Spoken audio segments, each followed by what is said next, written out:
is Maureen. Welcome to my page, Beautiful Musical Chaos. This is a spot for my thoughts on life, parenting, teaching, music, all the things that make up my world, which is a lot of things. I have some thoughts to share that have been swirling around in my head for weeks on end regarding the upcoming school year. Don't worry, this is not an argument for or against going back to school in person or online. What this is a tipping point in a years-long struggle now to define where this teaching gig has to fit into my life, because it hasn't felt like it fit very well for a few years now. But I love it so much that I didn't want to walk away. And it's also about how deeply I'm going to feel about whatever happens in my school district this fall amidst the pandemic and whatever changes are forced upon me. You know, I just finished my 11th year teaching with a bang, and literally it all blew up in smoke. In true teacher fashion, it was expected of all of us. And we all stepped up because most of us are perfectionists, and so we do. You know, we rolled up our sleeves. You know, we tried to make the best of it for as long as we could. For me, it was several weeks. You know, I learned some new skills, and I discovered some new programs, and I asked for the kids to do new things that I had never asked them to do before. You know, being online afforded that opportunity. Initially, I was really excited about that. And to this day, I'm grateful.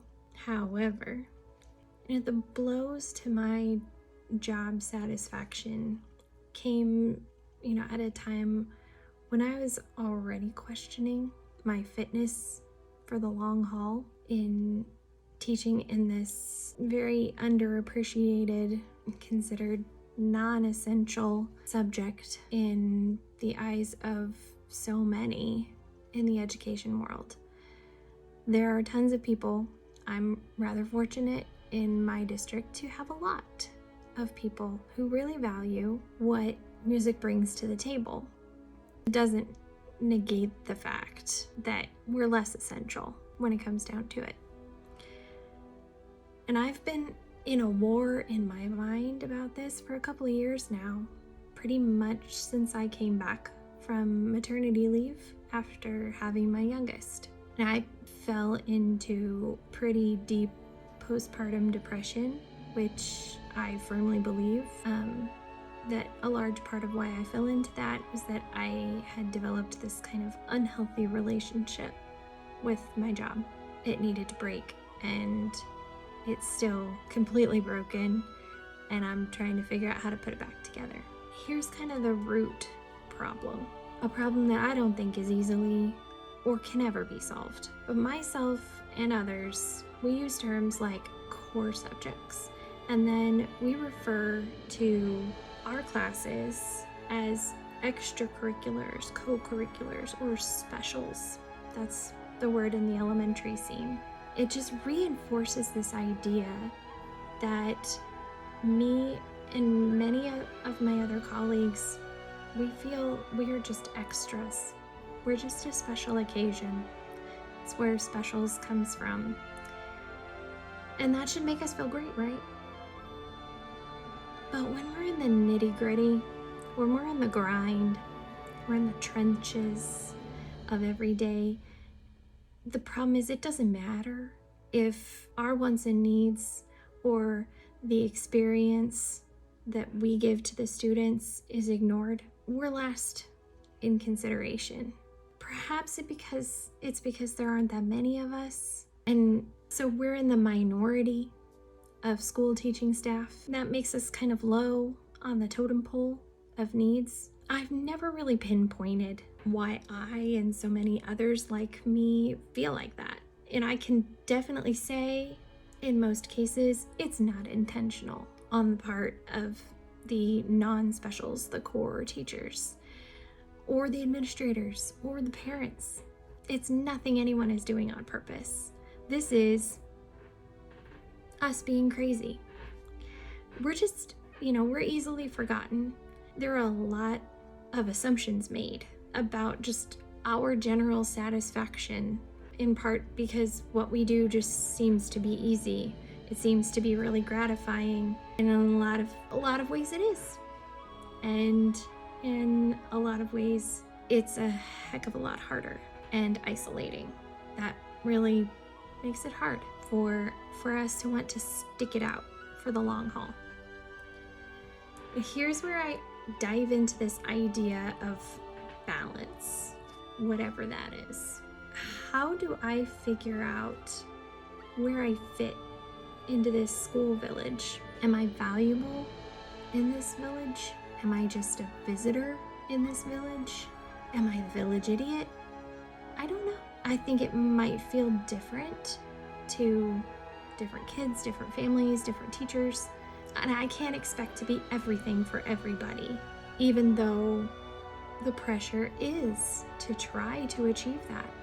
More so than I feel the pressure on core teachers, because they're in their core world and it's just their class.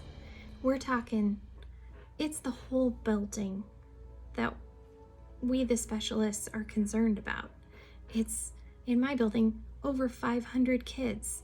It's umpteen staff members that we have to maintain good relationships with, because we are working with their kids and taking them and giving them back and trying to communicate and maintain that sense of legitimacy. That's hard to do. It's mind-boggling to think about it and to shift the way you behave based on the people that are coming down the hallway. You know what I have to say about all that pressure? After 2 years of grappling with this, I'm done with it. I'm done. And that's not to say that I'm done with my colleagues. No. It's just I'm gonna be who I'm gonna be.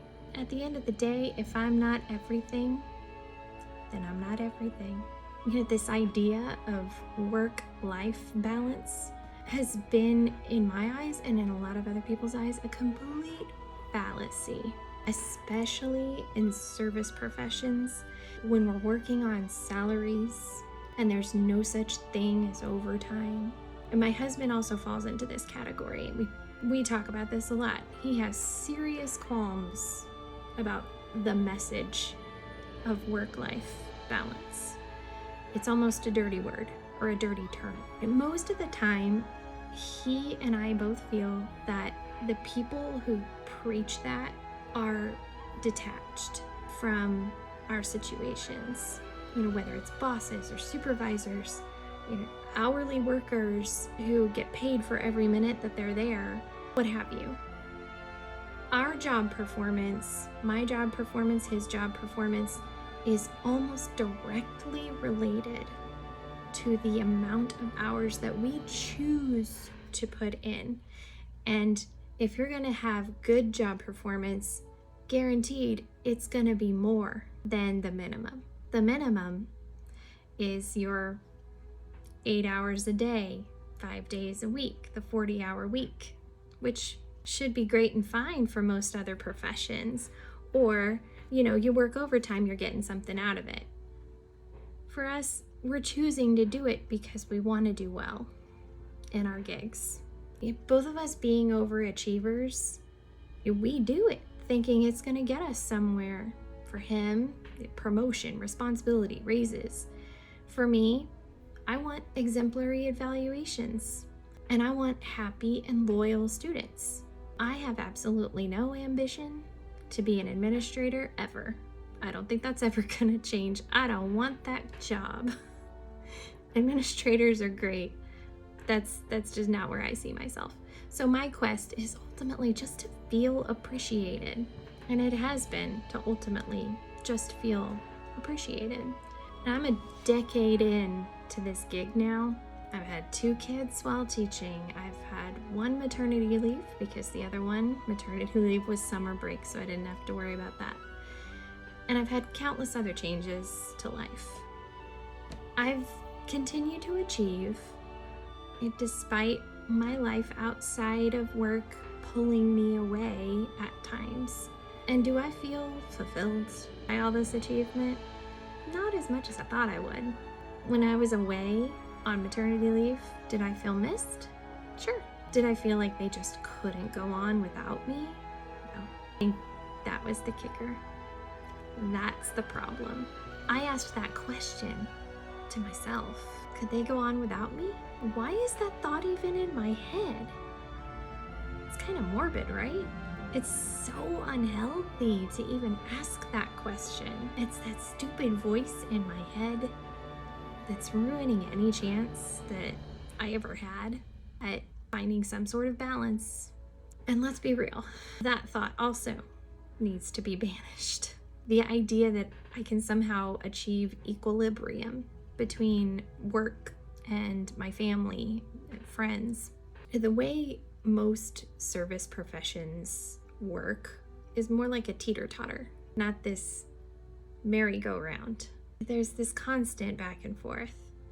There will always be times when I have to tip in one direction towards family or work and let go of the other or cut corners with the other in order to do what needs to be done to maintain some satisfaction. And I need to convince myself that it's okay to do that, and that it's okay if my satisfaction on one side or the other takes a dip from time to time, because that's when the teeter-totter is going to have to go back to the other side. And I need to not worry so much that I'm letting down the other side. And if you made it through this ramble, please hear me. I am not threatening to leave my job. I'm not saying that I've never been thanked for anything or that I'm not appreciated. I'm immensely grateful for anyone who has given me thanks in a verbal form or in the form of a gift or a card or whatever. There's been a bunch. What I am trying to say is I'm trying to detach my sense of self-worth from that quest for ultimate job satisfaction. It's not realistic or healthy to want to be outwardly thanked by everyone. And that's not everyone's style, to shower thanks and appreciation on the people in their lives. And that's not always my style. I know that I can be more intentional and consistent in thanking people who enrich my life, whether it's at work or at home. So I'm ditching balance. I'm taking on the teeter-totter. So what will my reaction be when we find out next week what might happen to my work over this next school year? Okay, it's temporary, or it's not temporary. And if it's not temporary, we'll cross that bridge when we come to it. And I hope that the joy remains, because that's why I'm there. And I'm not there for the paycheck. The paycheck is nice, otherwise I couldn't eat. But I'm there for the joy. I'm there for the kids. The other stuff is just gravy. And sometimes that other stuff, it gets to be too thought-consuming. And if that joy is diminished this school year, yeah, I'll roll with it. I'll find joy in other things. And we'll see what comes around the bend. The constant worry, the people-pleasing, it's for the birds, man. I can only be what I can be. So thanks for listening.